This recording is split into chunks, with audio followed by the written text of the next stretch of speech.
Picture a group of workers climbing a mountain path at over 14,000 feet, thin air burning in their lungs, heavy loads strapped to their backs. No coffee, no energy drink. Just a small wad of dried leaves tucked into one cheek. And somehow, that was enough to keep them moving for hours, in conditions that should have shut their bodies down. That wasn't a myth or an exaggeration. That was daily life in the Andes Mountains, and it's been daily life there for at least 8,000 years. Today, when your energy crashes, you reach for a can loaded with caffeine, taurine, and sugar. Ancient humans in South America had already solved that exact problem, using nothing but a plant that grew wild on the mountainside and a piece of burnt rock.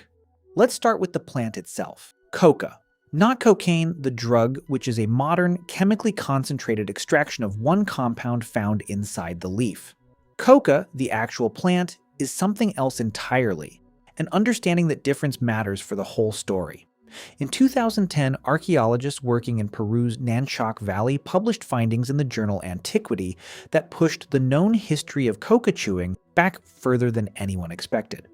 Underneath ancient house floors, they found chewed coca leaves alongside small pieces of processed calcite, a mineral that, when burned, turns into lime. That combination wasn't an accident. Chewing coca leaves alone releases only a small amount of their active compounds. But adding a pinch of lime to the wad dramatically increases how much of it actually gets absorbed. Someone over 8,000 years ago had already figured out the chemistry of how to make this plant work better without knowing a single thing about chemistry as a science.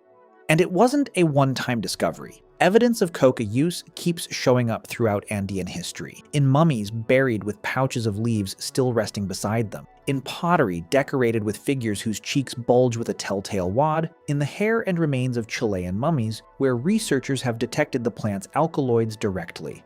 This wasn't rare or occasional. It was woven into daily survival for thousands of years, across multiple civilizations, long before the Inca Empire ever existed. So why did it matter so much? The Andes are brutal. Large sections of the mountain range sit above 11,000 feet, where oxygen is thin enough that even people born there can experience altitude sickness under strain. Coca's alkaloids do a few specific things to counter that. They dilate blood vessels, which improves how efficiently oxygen gets absorbed at the cellular level, they suppress hunger and thirst, and they reduce the perceived effort of hard physical labor. For a farmer working terraced fields at extreme altitude, or a messenger running for miles along mountain roads, that wasn't a lifestyle choice. It was the difference between being able to do the job and not.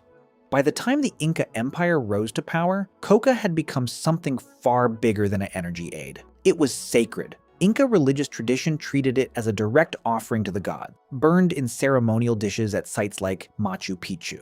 It was used in divination, in trade between the lowland farms where it grew and the high-altitude cities where it was consumed, and even given to infants to soothe them. The Spanish, when they arrived, initially tried to ban coca entirely, associating it with indigenous religion they wanted to erase. That attempt failed almost immediately because coca wasn't just a habit, it was infrastructure. Without it, the labor that kept the Inca road systems, silver mines, and terraced farms running simply couldn't function at the pace the Spanish themselves now depended on. So they legalized it again, and taxed it. Now, coca wasn't the only plant ancient humans independently discovered for this exact purpose. On the other side of the world, in the Horn of Africa and the Arabian Peninsula, people were chewing khat, a leafy plant containing compounds chemically similar to amphetamines, for alertness and energy going back at least to the 13th century.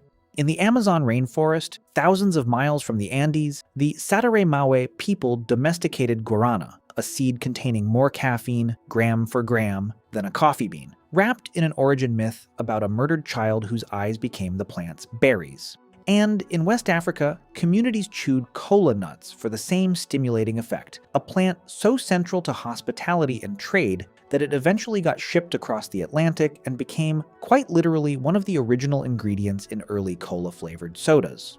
4 separate regions of the world, no contact with each other, all arriving at the same basic solution, chewing a specific local plant to fight fatigue and push the body further than it wanted to go, thousands of years apart, using completely different species that happened to share one thing in common, a natural stimulant compound hiding inside an ordinary-looking leaf or seed. Which brings us back to that mountain path in the Andes, 8,000 years ago, and today, largely unchanged. The workers chewing coca on that trail weren't doing anything primitive or crude. They'd identified a genuine biochemical solution to a genuine physiological problem, refined the method to make it more effective, and built an entire cultural and religious framework around it, all without a single laboratory. Red Bull didn't invent the idea of chemically pushing your body past its limits. It just put it in a can and gave it wings.